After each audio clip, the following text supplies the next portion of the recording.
ಮಕ್ಕಳೇ, welcome back to my channel. ಈ ವಿಡಿಯೋದಲ್ಲಿ ನಾವು 4ನೇ ತರಗತಿಯ ಕನ್ನಡ ಪುಸ್ತಕವಾದ ಸವಿಕನ್ನಡ ಭಾಗ 1 ಈ ಪುಸ್ತಕದಲ್ಲಿನ ಪಾಠ 2 ಬುದ್ಧಿವಂತ ರಾಮಕೃಷ್ಣ ಈ ಪಾಠದ ಪ್ರಶ್ನೋತ್ತರದ ನೋಟ್ಸ್ನ ನಿಮ್ಮ ಜೊತೆ ಶೇರ್ ಮಾಡ್ತಾ ಇದ್ದೀನಿ ಮಕ್ಕಳೇ. ನೀವು ನಮ್ಮ ಚಾನಲನ್ನು ಮೊದಲನೇ ಸರಿ ನೋಡ್ತಾ ಇದ್ದರೆ ಪ್ಲೀಸ್ ಸಬ್ಸ್ಕ್ರೈಬ್ ಮಾಡ್ಕೊಳ್ಳಿ. ನಮ್ಮ ಚಾನಲ್ನಲ್ಲಿ 1ನೇ ತರಗತಿಯಿಂದ 6ನೇ ತರಗತಿವರೆಗಿನ ಎಲ್ಲ ಕನ್ನಡ ನೋಟ್ಸ್ಗಳು ಲಭ್ಯ ಇದೆ.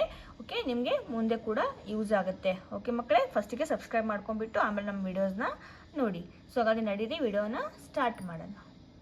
ಮೊದಲಿಗೆ ಅಭ್ಯಾಸವನ್ನು ನೋಡೋಣ. ಅದರಲ್ಲಿ ಮುಖ್ಯ ಪ್ರಶ್ನೆ ಒಂದೊಂದು ವಾಕ್ಯದಲ್ಲಿ ಉತ್ತರ ಬರೆಯಿರಿ ಅಂತ ಇದೆ ಮಕ್ಕಳೇ. ಪ್ರಶ್ನೆ 1, ಕೃಷ್ಣದೇವರಾಯನ ಆಸ್ಥಾನಕ್ಕೆ ಬಂದವರು ಯಾರು? ಉತ್ತರ: ಕೃಷ್ಣದೇವರಾಯನ ಆಸ್ಥಾನಕ್ಕೆ ಬಂದವರು ಮಹಾನ್ ಪಂಡಿತ ವಿದ್ಯಾಸಾಗರ. ಪ್ರಶ್ನೆ 2, ವಿದ್ಯಾಸಾಗರನು ಕೃಷ್ಣದೇವರಾಯನಿಗೆ ಹಾಕಿದ ಸವಾಲು ಯಾವುದು? ವಿದ್ಯಾಸಾಗರನು ಕೃಷ್ಣದೇವರಾಯನಿಗೆ ನಾನು ನಿಮ್ಮ ಪಂಡಿತರೊಂದಿಗೆ ವಾದ ಮಾಡಲು ಬಂದಿದ್ದೇನೆ ಎಂದು ಸವಾಲು ಹಾಕಿದನು. ಪ್ರಶ್ನೆ 3, ವಿದ್ಯಾಸಾಗರನೊಂದಿಗೆ ವಾದ ಮಾಡಲು ಒಪ್ಪಿಕೊಂಡವರು ಯಾರು? ಉತ್ತರ: ವಿದ್ಯಾಸಾಗರನೊಂದಿಗೆ ವಾದ ಮಾಡಲು ಒಪ್ಪಿಕೊಂಡವರು ತೆನಾಲಿ ರಾಮಕೃಷ್ಣ. ಓಕೆ. ಪ್ರಶ್ನೆ 4, ತೆನಾಲಿ ರಾಮಕೃಷ್ಣನು ವಾದಕ್ಕೆ ಯಾವ ಗ್ರಂಥವನ್ನು ಆರಿಸಿಕೊಂಡನು? ತೆನಾಲಿ ರಾಮಕೃಷ್ಣನು ತಿಲಕಾಷ್ಟಮಹಿಷಬಂಧನ ಎಂಬ ಗ್ರಂಥವನ್ನು ಆರಿಸಿಕೊಂಡನು. ಈಗ ಮುಖ್ಯ ಪ್ರಶ್ನೆ 2-3 ವಾಕ್ಯಗಳಲ್ಲಿ ಉತ್ತರ ಬರೆಯಿರಿ ಅಂತ ಇದೆ. ಪ್ರಶ್ನೆ 1, ವಿದ್ಯಾಸಾಗರನು ಕೃಷ್ಣದೇವರಾಯನ ಆಸ್ಥಾನಕ್ಕೆ ಏಕೆ ಬಂದನು? ಉತ್ತರ: ವಿದ್ಯಾಸಾಗರನು ಮಹಾನ್ ಪಂಡಿತ, ಸಂಸ್ಕೃತದಲ್ಲಿ ಇವನು ಮಹಾನ್ ಮೇಧಾವಿಯಾಗಿದ್ದನು.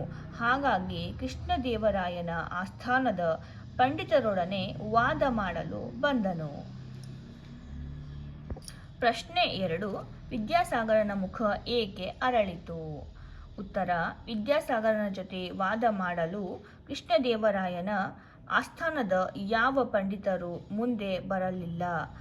ಆಗ ತೆನಾಲಿರಾಮ ವಾದ ಮಾಡಲು ಮುಂದೆ ಬಂದಿದ್ದರಿಂದ ವಿದ್ಯಾಸಾಗರನ ಮುಖ ಅರಳಿತು.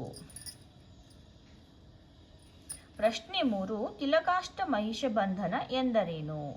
ತಿಲಕಾಷ್ಟ ಎಂದರೆ ಎಳ್ಳಿನ ಕಡ್ಡಿಗಳು, ಮಹಿಷಬಂಧನ ಎಂದರೆ ಎಮ್ಮೆ ಕಟ್ಟುವ ಹಗ್ಗ.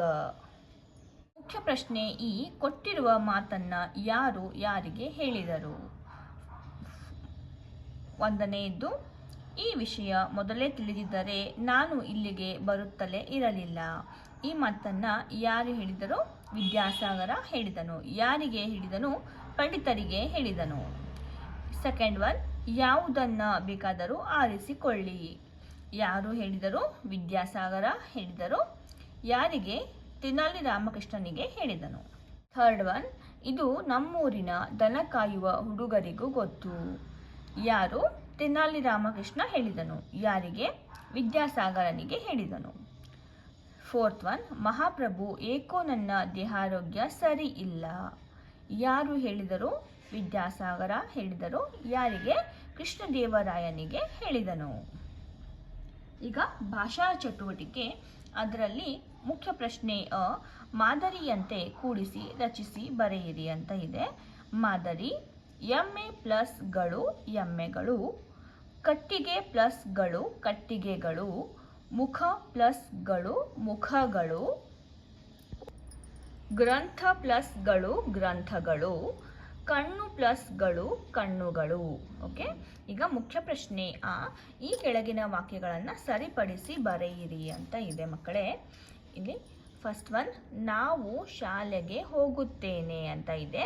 ಇಲ್ಲಿ ಏನು ಬರಿಬೇಕು ಅಂದರೆ ನಾವು ಶಾಲೆಗೆ ಹೋಗುತ್ತೇವೆ, ಹೋಗುತ್ತೇನೆ ಅಂತ ಇದೆ, ಇಲ್ಲಿ ಹೋಗುತ್ತೇವೆ ಅಂತ ಮಾಡಬೇಕು. ಸೆಕೆಂಡ್ ಒನ್, ಶೀಲಾ ಕಥೆ ಬರೆಯುತ್ತಾನೆ. ನೋಡಿ, ಇಲ್ಲಿ ಪುಲ್ಲಿಂಗದ ಇದೆ. ಓಕೆ, ಬರೆಯುತ್ತಾನೆ ಇದೆ, ಇಲ್ಲಿ ಬರೆಯುತ್ತಾಳೆ ಮಾಡಬೇಕು.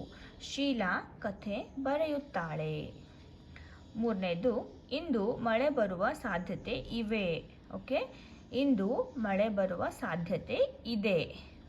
ಓಕೆ, ಈ ರೀತಿ ಬರಿಬೇಕು. ಫೋರ್ತ್ ಒನ್, ನಮ್ಮ ತರಗತಿಯಲ್ಲಿ ಹುಡುಗ ಇದ್ದಾರೆ.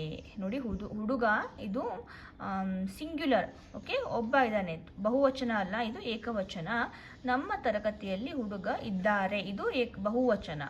ನಮ್ಮ ತರಗತಿಯಲ್ಲಿ ಹುಡುಗರು ಇದ್ದಾರೆ, ಓಕೆ, ಇಲ್ಲಿ ರು ಅಂತ ಹಚ್ಚಬೇಕು. ಫಿಫ್ತ್ ಒನ್, ಕಾಡಿನಲ್ಲಿ ಮರಗಳು ಇದೆ. ಓಕೆ, ಇದು ಇದೆ ಅಂದರೆ ಏಕವಚನ ಆಗುತ್ತೆ, ಮರಗಳು ಅಂದರೆ ಬಹುವಚನ ಇದು. ಓಕೆ, ಕಾಡಿನಲ್ಲಿ ಮರಗಳು ಇವೆ ಅಂತ ಬರಿಬೇಕು ಮಕ್ಕಳೇ. ಓಕೆ, ಈಗ ಬಳಕೆ ಚಟುವಟಿಕೆ. ಕವನ ಓದಿ ಇದಕ್ಕೊಂದು ಹೆಸರು ಸೂಚಿಸಿ ಅಂತ ಇದೆ. ಓಕೆ, ಕೋತಿಯೊಂದು ಬಂದಿತು, ಮಡಕೆಯನ್ನ ತಂದಿತು, ಅಂಗಡಿಗೆ ಹೋಯಿತು, ಬೇಳೆ ಬೆಲ್ಲ ತಂದಿತು, ಒಲೆಯ ಮೇಲೆ ಇಟ್ಟಿತು, ಪಾಯಸವನ್ನು ಮಾಡಿತು, ಸೌಟು ಇಲ್ಲದಾಗಿತು, ಬಾಲ ಹಾಕಿ ತಿರುವಿತು, ಬಾಲ ಸುಟ್ಟು ಹೋಯಿತು, ತಾನು ಅಳುತ್ತಾ ಕುಳಿತಿತು. ಓಕೆ,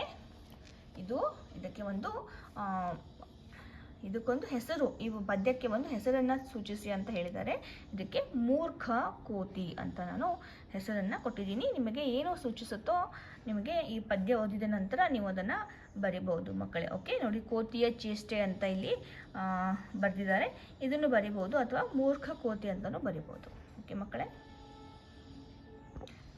ಇಲ್ಲಿಗೆ ಪಾಠ 2 ಬುದ್ಧಿವಂತ ರಾಮಕೃಷ್ಣ, ಈ ಪಾಠದ ಎಲ್ಲ ಪ್ರಶ್ನೋತ್ತರಗಳು, ಭಾಷಾಭ್ಯಾಸ ಹಾಗೂ ಭಾಷಾ ಚಟುವಟಿಕೆ ಎಲ್ಲನೂ ಕಂಪ್ಲೀಟ್ ಆಗಿದೆ ಮಕ್ಕಳೇ. ಐ ಹೋಪ್ ನಿಮಗೆ ಈ ವಿಡಿಯೋ ಇಷ್ಟ ಆಗಿದೆ ಅಂತ ಭಾವಿಸ್ತೀನಿ.